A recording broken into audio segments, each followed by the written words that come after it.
Hi, welcome to Code Hunters. In this short video, we will see how we can download, install and use UiPath Community Edition.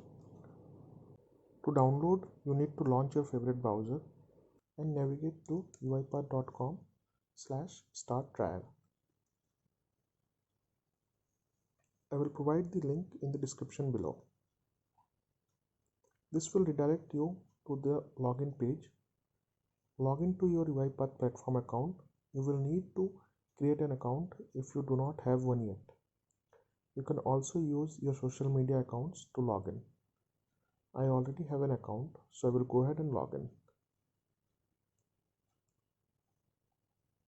Now once you are logged in, just click the Download Studio X button and save the file.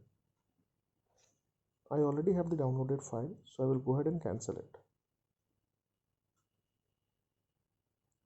So here is the setup file that I have downloaded. Just double click on it to start the installation. The installation is straightforward, you just have to wait and everything is automated. UiPath does not ask any installation path or any settings during the installation. So let's wait for the installation to complete. So now the installation is complete and it is loading the license. UiPath provides three kinds of license: community license and standalone license and a license from the orchestrator. So for this video we will use the community license. Here it provides two profiles. We will select the UiPath Studio Community profile, and UiPath provides two update channel. One is preview, one is stable. I like to use the preview version because I get the preview updates monthly. If you want, you can use the stable version also. Here you can choose your favorite source control. UiPath supports Git, SVN and TFS. So I generally use Git, so I will select the Git and do the continue.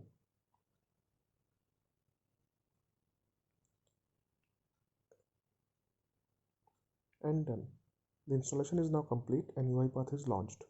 On the first one, UiPath provides some tutorials and links to their academy. I recommend you to go ahead and watch these tutorials. In the later video, we will see how we can connect this machine to the orchestrator, publish the processes directly to the UiPath orchestrator. So this brings the end of this section. Hope you liked it and thanks for watching.